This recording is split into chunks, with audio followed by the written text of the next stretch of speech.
What's up, guys? Kyle with Max Conversion here with you today to walk you through PMAX versus local service ads. Which ones do you want to be running for your company? This is tailored towards service-based companies. So if you're an e-commerce company, this video really isn't too applicable. You might get some knowledge out of it, but overall, this is for local service-based companies or national-based service companies. But I want to compare a real-life example with you guys. I'm going to compare a search ad versus a PMAX ad and what kind of filters you want on your PMAX campaign to make it quality, which ones do not, which one should you be running, depending on your budget. So let's jump right into it. So our first campaign here is we've got a pool company that was running a PMAX campaign for remarketing as well as just a cold audience. And then we've got one that's running just a general search ad. Now we can see here, if we go over here, during this time frame, we're looking at about a 12% conversion rate on the search ad, and we're looking at about $130 cost per lead. With the PMAX remarketing campaign, we're looking at about a $34 cost per lead with about 12 leads. And then on the cold audience PMAX campaign, we're looking at about 8 leads at about $77 cost per lead. You might think, and this is often the misconception with PMAX campaigns, is that PMAX campaigns, while they do generate a lower lead cost, oftentimes by a lot compared to search, the lead quality is not as good. So you've got to factor that in where, PMAX, you've got a lot of those leads that may be bots, that maybe just, you'll never reach them. So you got to count that into, are you reaching these people? With search ads, you're not running into much of that at all. As long as you don't have search partners on search ads, these are real people, quality leads. These are the highest quality you can get out of really any channel that we've seen is Google ads, Google search ads, because it's so intent based. People are looking directly for your service, like with this, a pool company near me, pool builder near me, somebody to help me build a pool. So that's what we're seeing here. So even though this lead cost is a little higher than this one, we're not going to be counting remarketing in this just because that's remarketing PMAX campaigns are pretty good. You're able to hit all channels, and you're not running into a cold audience. So PMAX remarketing, good.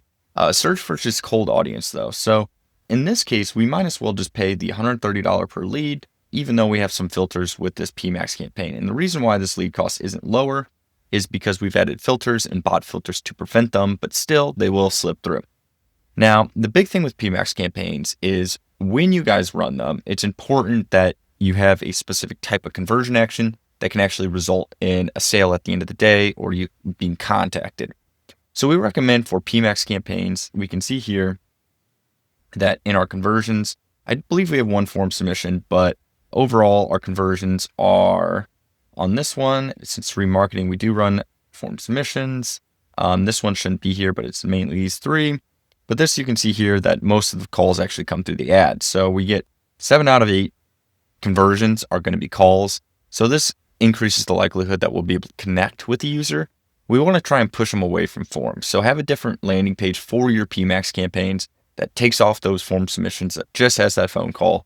That way, it does make it a little bit difficult for the user to contact you. However, it will result in less spam leads at the end of the day. Make sure that your calls are, a certain threshold with these PMAX campaigns where it's, hey, calls need to be at least 30 seconds long for it to count as conversion. The big thing with PMAX campaigns is you guys have got to filter out all the poor quality in bot traffic because there's tons of it. There's no way to get around it. So any conversion data you're sending back into Google Ads needs to be verified that that's a real person and then send that back into Google. Your PMAX campaigns will be a lot better doing it that way. Search ads are pretty standard. I mean, when you run these ads, you can run form submission, you can run phone calls. That's totally okay. These are people actively looking for you. So you don't want to make it too difficult for them to reach out to you. So you basically with PMAX, make it a little less, make it more friction. With search, make it less friction, better offer.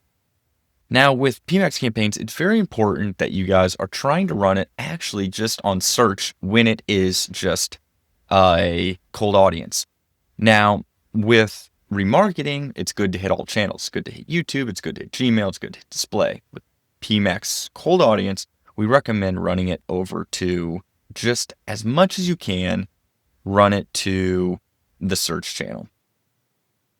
Now, what we can see here is a breakdown. So if you guys go to channel performance, now I believe it's June of 2025. So if you guys started your campaign before June of 2025 and it's been running or just sitting in there, you're not going to have this data. I would recommend duplicating the campaign, setting it back up again, just so you can see this. But you can see most of our spend is coming through the Google search, with some as YouTube. We've got about 50% search. Well, we got kind of a fluctuation of these different ones. Honestly, I would rather not have any of these, but sometimes it's impossible to remove those. But you can see here, all our phone calls are actually coming through. It looks like we've got one through search partners and a lead form, and then we've got the rest through Google search. So oftentimes this is what we're seeing, is Google search outperforming the other channels by a lot. A tip here with Google, with PMAX campaigns, is a lot of times tablets are really bad, but you'll get a lot of clicks on them. So what I would recommend is adding a bid adjustment of -100 on this, as well as TVs. And you can also do it for computers, but at the very minimum, do it on tablet. TVs, really, oftentimes you're not going to spend much money. Reviewing search terms is very, very important. So if we go through here, we want to review this just to see what kind of search terms we're getting clicked on. There are going to be a lot of poor quality search terms, guys. So keeping your eye on these PMAX campaigns, very, very important. Adding these negative keywords. Basically, all you do is you click this, right? And then you would add as negative keyword, and you guys can add it to the campaign, or if you have a negative keyword list, add it there. Now, it's recommended that you add it in this way where it's broad here. We don't want any repair companies for this. It's pool installation, so that's how you would add it. Now, overall, guys, this campaign's performed better. Lead cost is good. However, what we noticed at the end of the day for this client is that even though the lead cost was lower here, we noticed that the performance was a lot better on search. The phone calls were longer, the people were more serious, and at the end of the day, it's all about being able to track on the back end what's working for you guys. With PMAX campaigns, you have to set up those filters, but if you have those filters set up, make sure you're tracking on the back end what's working, what's not working, and determining, is it resulting in an ROI for you or is it not? I'd recommend setting up some sort of offline conversion tracking so that you guys are able to tell. We have another video on that set up through high level. But that is what I'd recommend, guys, to be able to really, really thoroughly understand whether your campaigns are working or whether they're not working. Another little tidbit with PMAX campaigns is it's always important to have audience targeting set up on the campaign. Audience targeting is found in the campaign settings, and then you go to search themes and audience on the audience signals here. Audience signals, what you do is you'd set that up, what is, what you want, what you don't want. And honestly, some of these may not even be good. You could just target a single audience group where you've got homeowners and you've got people looking for pools and spas, and say your age is that. And you can kind of keep it really, really tight to where Google is going to try and find those people across YouTube, across Gmail, across Display Network, and across Google Search Partners. So make sure your audience is very, very tight. But if you guys have set up your campaign right, we've got another video on how to prevent bot traffic on PMAX campaigns. If you guys have everything set up right, both of these campaigns can be effective. PMAX can be a really, really good campaign for you guys. Google search can also be a very, very efficient and good quality campaign as well. Really, at the end of the day, it's all about ROI. Is it generating you guys more money than you're putting into it? Are you guys profitable at the end of the day? And can you scale it? PMAX campaigns are very, very easy to scale. You increase your budget, you'll likely just spend more. Search campaigns aren't always like that. Sometimes you hit a ceiling with volume or your targeting is too tight. So there's that pros and cons of both, where searches a lot of times can be scalable up to a certain point. PMAX is scalable, not infinitely, but it is very broad. So it can scale very far. Other than that, guys, really just look at the quality, figure out what's working for you guys, what's not working, and track that at the back and the offline conversion tracking.